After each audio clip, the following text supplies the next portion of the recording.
Welcome back to It's My Turn podcast with Baby Doll and Wrangler. So we wanted to tell some really funny stories. There's some of our really hilarious drunk stories, but I'm gonna come back around and tell you why we got sober.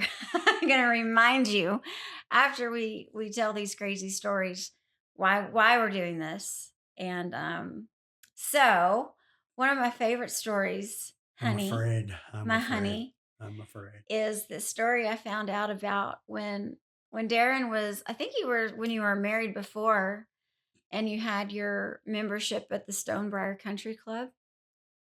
Oh, I got a lot of good stories on that one. Mhm. Tell about the the golf cart and having to go in front of, Oh, okay. the Okay. important people. Yeah. Yeah. It was your typical. I don't remember what day of the week it was, but I want to say it was. I don't want to say it was a Friday or Saturday night. It might, it might have been a Sunday or a Tuesday night. But anyway, we had a standard golf game where a bunch of guys, my buddies would meet and we'd play. We'd usually tee off anywhere from 12 o'clock to 1 o'clock every afternoon, play around golf, drink a lot, um, get done. Isn't that why people play golf so they can drink? Um, didn't hurt at the time. Um, Definitely didn't hurt at the time, but for some reason, a group of us got done on the 18th hole and we typically we'd, go take our carts back to the guys that would clean the clubs and take care of everything from there. And for some reason, one of my buddies who was in the cart in front of me doesn't take a left when he should have taken a left. He just keeps going straight. So me and two other carts that were behind me just followed him.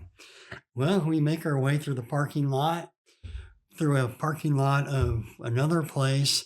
Then we ultimately ended up at a Mexican restaurant. Um, and he decided that he wasn't done drinking and wanted a margarita with a Herradura chaser, which is also one of my favorites at the time. But we valeted the golf carts. At Cantina Laredo. Yeah, Cantina Laredo, fine Mexican establishment.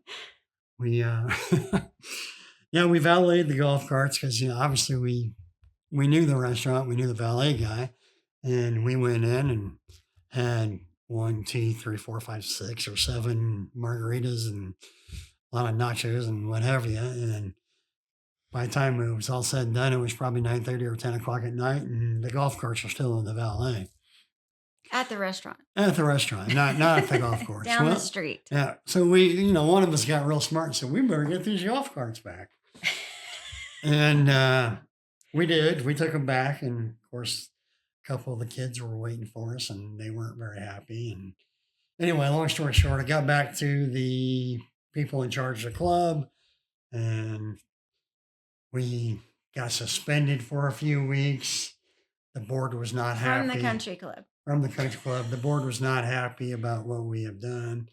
And we we were not very respectful. That's all I just say. And we didn't care. From what I remember, you said that you were not looking forward to having to have this conversation. You thought it was really dumb that you had to go talk to these people about. You just Yeah. wanted a margarita. Yeah, What we was just the wanted big a deal? margarita. What was the big deal? I don't get it. So what? We took the golf cart for another 3, 4 hours. Of course, it's 9:30, 10 o'clock at night. But So it was anyway. hilarious. That is hilarious to me. So now tell me about having to get your Uber driver their own Uber. Tell that story. I got a lot of Uber stories. Well, some of you may know, I'd leave my car at the bar quite a bit, for days or weeks at a time, and Which was a good thing because he wasn't drinking and driving. In fact, the staff at the bar, at the Frisco bar, would say, "Darren, your Uber is here." I think they set up your Uber account yeah, for they you did. They set up and my they let Uber you account. know when it Uh, was time to go home. yeah, and on a regular basis. There half the time they didn't even ask me. They just called the Uber and said your Uber's outside. Well, one night I decided I wanted to go home early, and I was obviously knew I didn't want to drive. So I called an Uber, and he takes me back to this apartment complex I was living in that also had 3 or 4 bars in it. Then I didn't hang out at them, but I would stop by occasionally for a nightcap On the way home on the way home from the bar. from the bar. So happened to be one of those nights.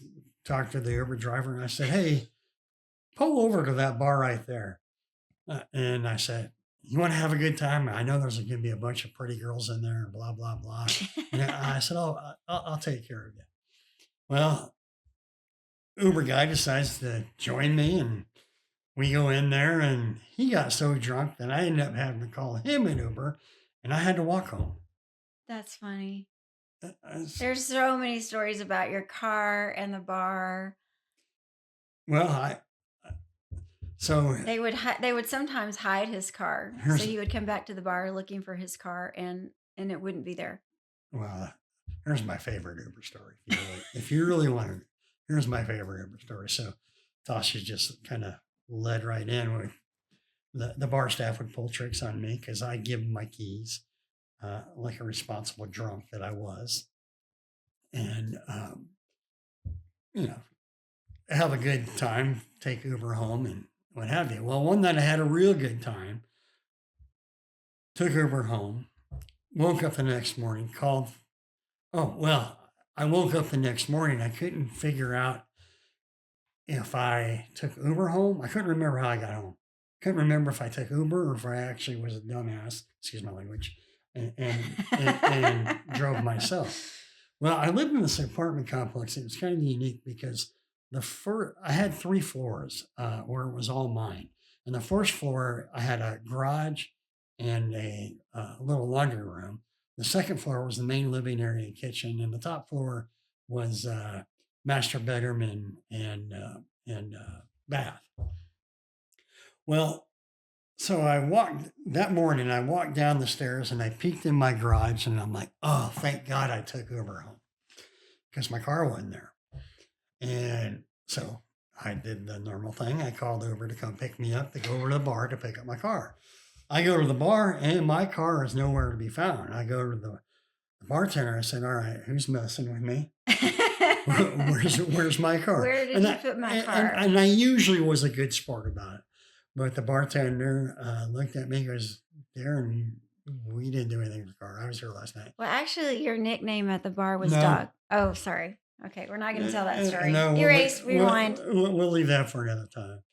So, so anyway, and he was serious where I believed him. I'm like, oh, I'm thinking to myself, I went to this other bar on the way home because I would do that every once in a while. So I called Uber up, have him take me from this bar to the other bar. Look in the parking lot, my car is nowhere to be found. I'm getting mad. Plus, I'm wasting money on Uber. And I'm not sitting at a bar. And I think it was Sunday too, because football games are on, and that's whatever. I don't remember exactly. Actually, I'm Messing with trying. your drinking time. Yes, messing with my drinking, my alone time. But so anyway, I'm like, I'm getting really mad because now I'm starting to think that the bartender at the first bar was lying to me. So I take Uber back there.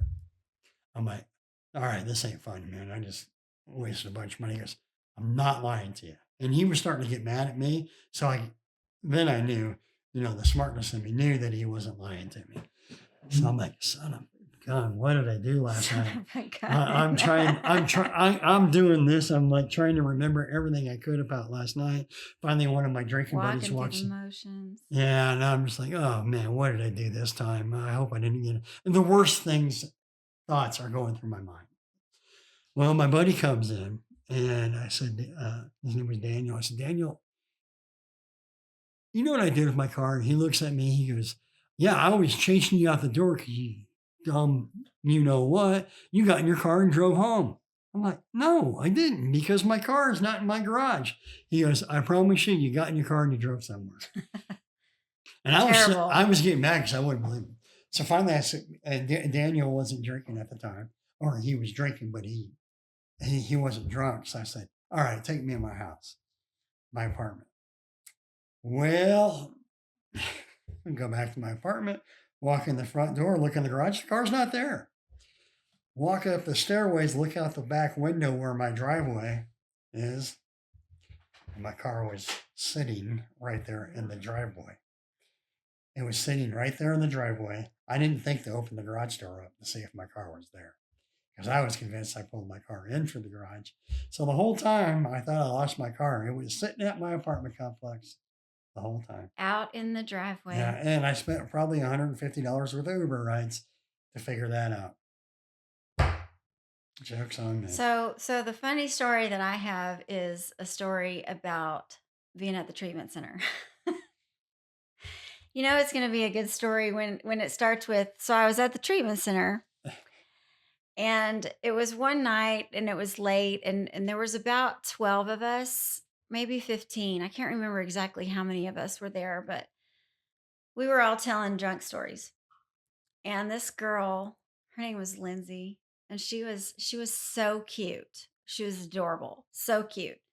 And we were all either part Chickasaw or part Choctaw, and she had dark hair, and she's just super cute. And you just can't even imagine this story. So she says she was drinking and driving, and she ended up getting a DUI, but this is how it happened. So she had been out drinking and decided to go through Whataburger because that's what you do, right? You go drink and then you go through Whataburger because they're open 24 hours.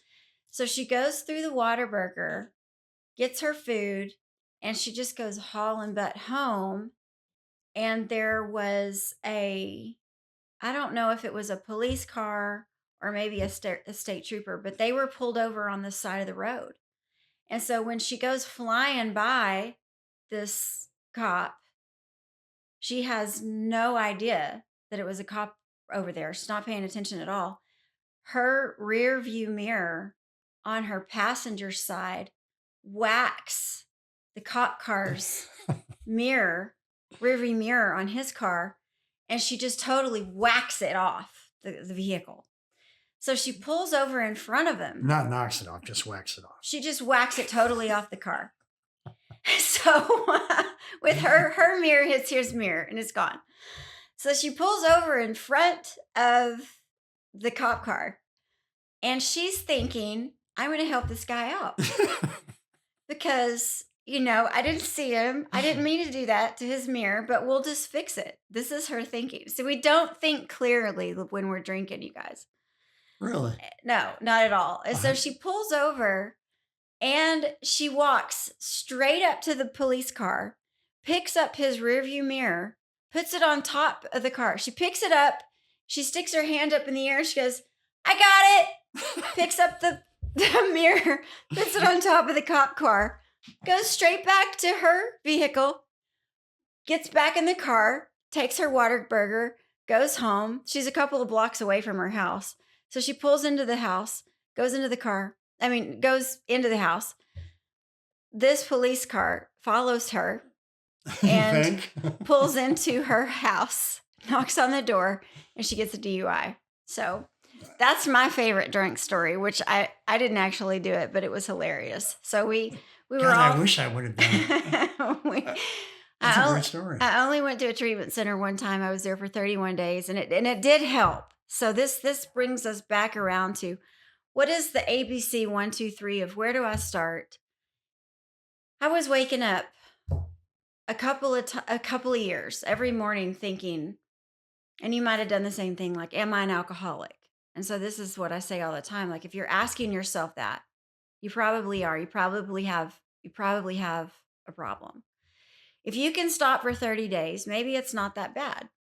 Maybe you don't have a really bad problem. Like mine became physical, psychological, like everything. It was terrible. And it's that old story. When you're young, you get over, you get through the hangovers quicker, and the older you get, the longer the hangovers take. Everybody's heard that. But you know what? It's true. But on the flip side, going back to the younger days, nobody thinks they have a problem. Or I should say, the majority of people don't think they have a problem. Eventually you will have a problem, though, is the thing, because it's a progressive disease. and mine became physical, psychological, mental abuse, spiritual, everything. And the treatment center helps because you get literally away from any form of alcohol. You cannot drink, and that is something that sometimes people need. Now, the treatment center is not a magic cure. You're not going to just go there and somebody's going to do it for you. Like you're driving through Whataburger and you get your Whataburger and then you go home and you eat it. You don't go to a treatment center and you come out and now you're cured. Well, it's the most, to You me, it's, you got to want to go there. you have to take ownership of your recovery, number one. But Hmm. treatment centers can be great for that reason. And you got to get into church.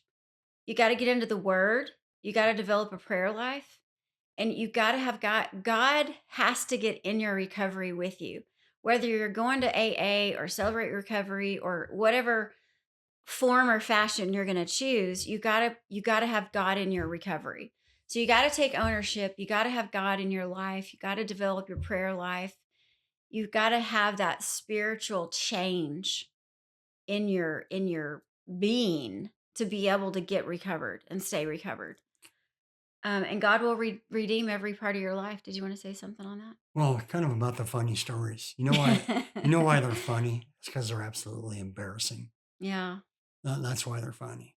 And I I'll tell those stories if people ask me, but I certainly don't want to bring them up because really they're Yeah, we're kind of certainly not bragging about our good yeah. times. It's It not. That's not reminds the point. it We just reminds wanted to yeah. reach you through laughter. Well, it kind of reminds me of what a dumbass I was. Yeah. You know. There was moments in my recovery, Darren, like after 30 days and Oh after yeah. 60 days and after 90 days, I would have clarity. I would have moments where just like it felt like literally my synapses were starting to reconnect, because you neurologically you're damaged. You've killed brain cells and they start to come back to life, hopefully, and you start to remember things and you get more clarity. One of the things you used to say is like, wow, I wonder how much money I could have made and what I could Well, have done with my uh, life with. and I'm glad you brought that up because I still say this to this day is I'll never forget. Um, Probably a month, maybe 2 months into sobriety, I was sitting at the computer one day and I was probably looking at stocks. I like to trade. And I'm like, wow, everything was just coming at me. I was thinking clearly, clearly, clearly. And when I realized I knew at that moment it wasn't the kind of thinking, it was the kind of thinking that I'd done a long, long, long time ago when I was younger and hungrier and full of energy and not drinking every single minute of the day. And I was like, wow, where's that guy been? I remember thinking to myself, wow, where have I been? Like And just with it, yeah, it on just top felt of worth it, it. And quick. yeah, and I think, I think I think much clearer than I have ever done now that I'm 6.5 years into sobriety. It'll be 6.5 years on the 21st of August, Mhm. but who's counting? Um, by the way, I don't think it's important to count, just to let you know. Uh, but it also reminds me if I do think about wanting being somewhere, at a restaurant, enjoying that Modelo, right? A thought like that will come to my brain. No, I've worked too hard. I don't need Too that much to crap. lose now. Way too Way much to lose. and it's hard. Recovery is hard. It's not easy, but it's worth it and you're worth it. And for me, eventually I didn't have hangovers. I drank for 10 years and 7 years was really heavy Well, but drinking, you were waking up in the middle of the night. and I basically quit having hangovers because I was just basically monitoring my alcoholism daily.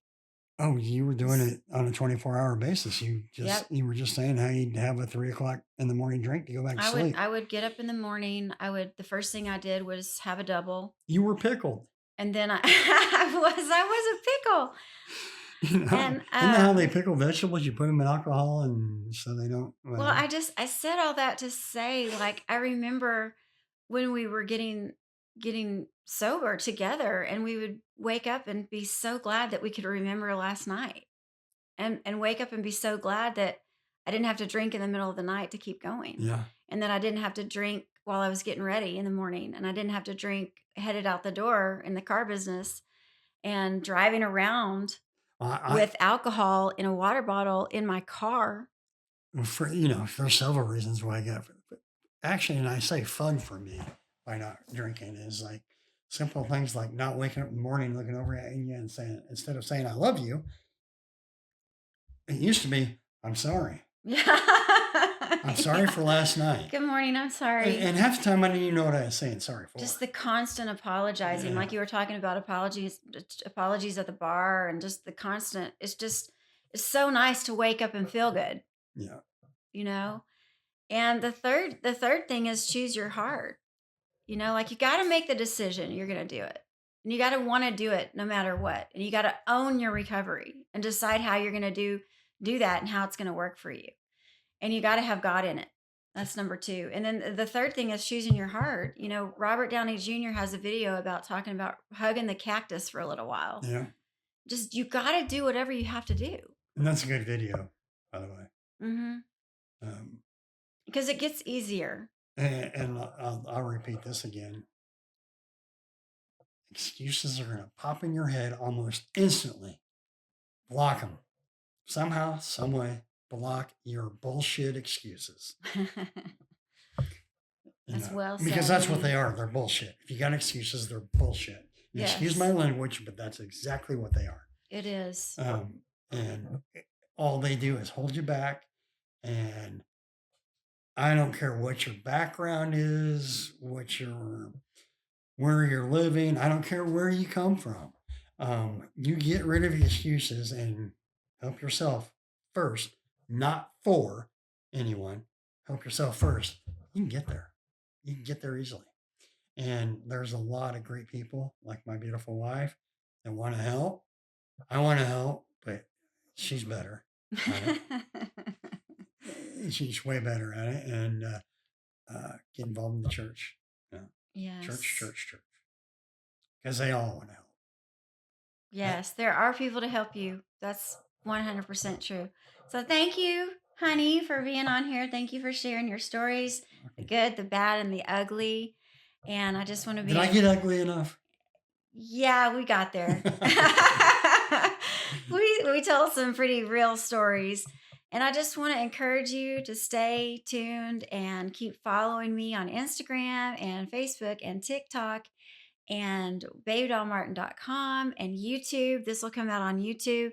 This is our podcast series. It's my turn. It's your turn. It's your turn to get sober.